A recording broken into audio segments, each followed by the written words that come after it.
Falar português, falar bem português. Como você está se saindo com isso?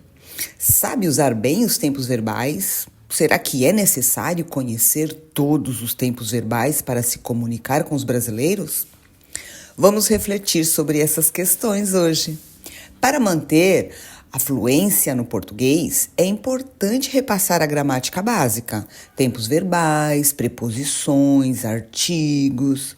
Afinal, as regras gramaticais são como ferramentas que ajustam a nossa comunicação em um idioma que não é o próprio, o seu idioma materno. Eu estou falando com você, falante de espanhol. Eu sou Cássia Maldonado, sua professora de português, e hoje estou aqui para mais um episódio do meu podcast. Neste episódio, eu vou falar sobre um tema que causa algumas dúvidas. Aprender gramática. Será que precisamos mesmo saber todas as regras gramaticais para nos comunicarmos bem em português? Ou podemos dar um jeitinho e passar sem elas? Gramática sim ou não? É disso que eu vou falar.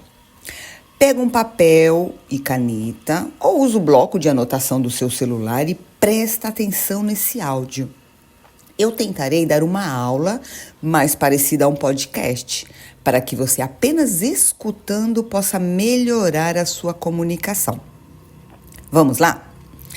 Eu vou usar um tema do mês de agosto que é lendas folclore, exatamente a lenda do tutu. Você recebeu esse material aí no seu e-mail, se você já está registrado na comunidade Tagarelar. Do contrário, entra lá, www.tagarelar.com/lecturas, tá em espanhol. E aí você vai receber o material do mês que vai falar sobre a lenda do tutu, tá? Eu vou usar dois parágrafos, tá? Desse material, onde eu vou contar duas versões da história do tutu, com um exemplo claro da importância da gramática. Vamos lá? Primeira versão da história do tutu. Uma das histórias mais famosas sobre o tutu é a de um fazendeiro que, ao perseguir um porco que estava danificando suas plantações, acabou encontrando um homem peludo e estranho. O homem tinha olhos vermelhos e dentes afiados, e o fazendeiro ficou tão assustado que fugiu imediatamente. Dizem que esse homem era, na verdade, o tutu transformado em forma humana. Me fala se você conseguiu entender essa versão da história do tutu. Eu começo com a frase, uma das histórias mais famosas sobre o tutu. Das. O que é esse das? Esse das tem duas palavras. Eu vou ter a preposição de e o artigo no plural as. Essa contração acontece sempre que a preposição de, em, a, opor se encontra com artigos. Obrigatoriamente você terá que contrair, combinar preposição com os artigos. A gente não pode esquecer o uso abundante de artigos pela sociedade brasileira. Então, você vai encontrar muito. Vou te dar um outro exemplo simples da vida diária. Estou no mercado. Estou no mercado.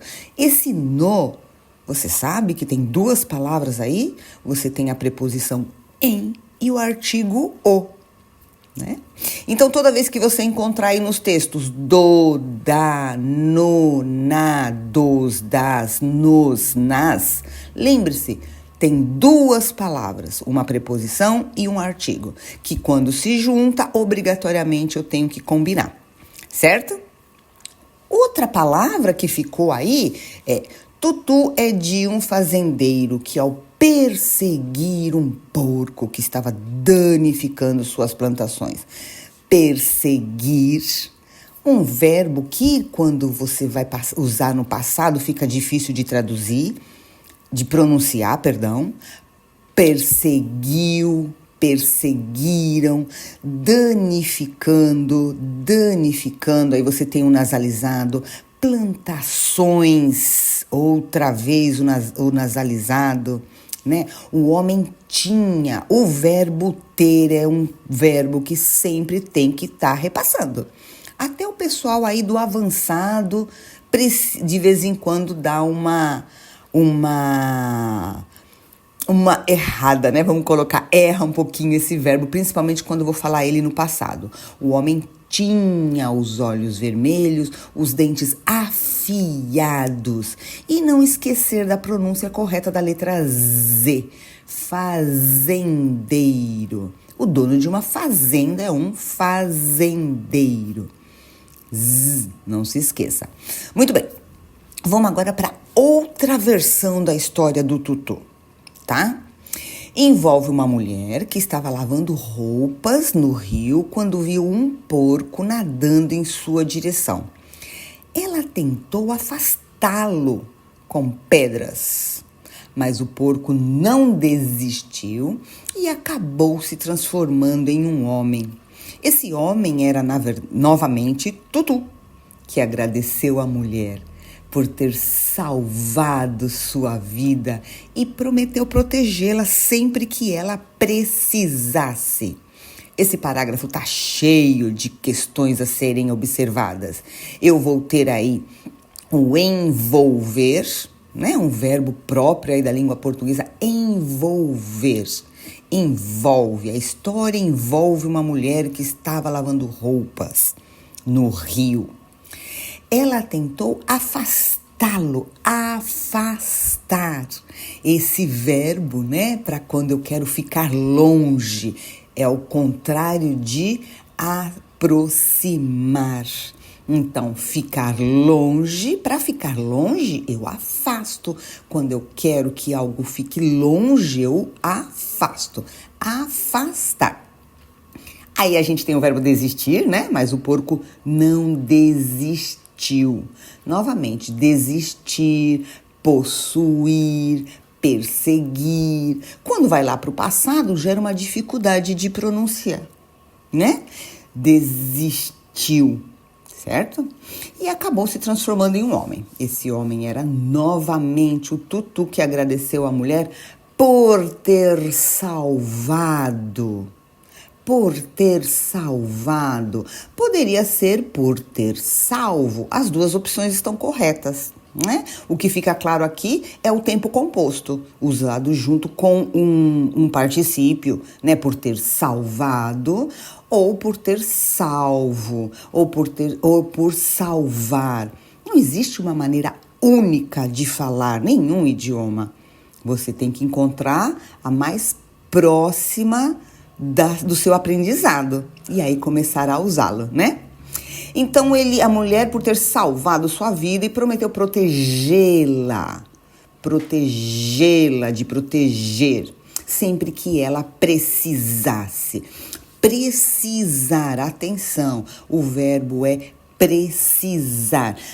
Pode usar necessitar? Pode, mas não é natural da língua portuguesa. Naturalmente, na língua portuguesa, eu uso o verbo precisar, certo? Então tem que tomar muito cuidado na hora de usar esses verbos para a sua linguagem, a sua comunicação com o Brasil seja o mais natural possível.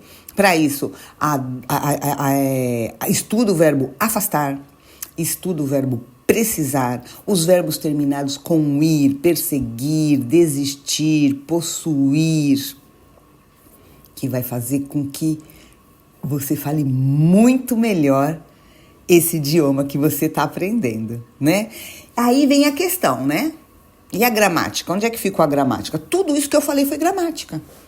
Eu falei de artigos, de preposições, de contrações obrigatórias, eu falei de conjugações dos verbos no passado.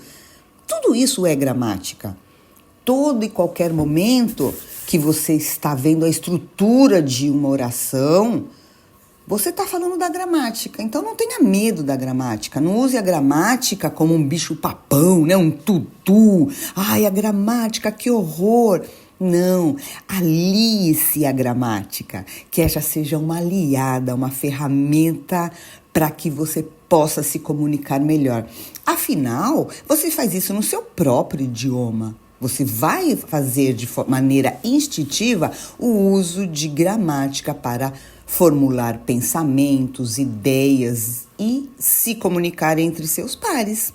Não é só ao estudar um outro idioma que você vai usar a gramática. Ao estudar seu próprio idioma, você também vai ter que passar pela gramática. Então, fica amigo da gramática, tá? Ela é legal, ela é boa, ela te ajuda a falar melhor esse português com a sociedade brasileira. Então, o que ficou marcado aqui? O uso das preposições, né? Prestar atenção, são palavras muito pequenas, mas são combinadas, e aí vai ter uma preposição em um artigo, presta atenção. E nos verbos terminados com ir, quando ele vai para o passado, substituir, perseguir, possuir, contribuir, que como em português eu não vou usar o Y como consoante, então fica bem difícil para você fazer essa conjugação no passado sem uma consoante, fica aquele monte de vogal juntos, né? Ele possuiu, ele substituiu, aquele monte de vogal junto, não tem um Y para quebrar esses encontros vocálicos. Então é isso, preste atenção, tá? É isso. Eu termino aqui, é isso, pessoal. Eu fico aí muito agradecida por vocês me acompanharem nesse episódio do podcast. Se você gostou, não esquece de deixar um comentário e compartilhar com seus amigos, tá? E se ainda não se cadastrou para receber meus textos e exercícios mensais, acessa o site www.tagarelar.com/lecturas, lecturas com C, porque está em espanhol, e faça parte da minha comunidade. A gente se vê no próximo episódio. Até lá e continue praticando português.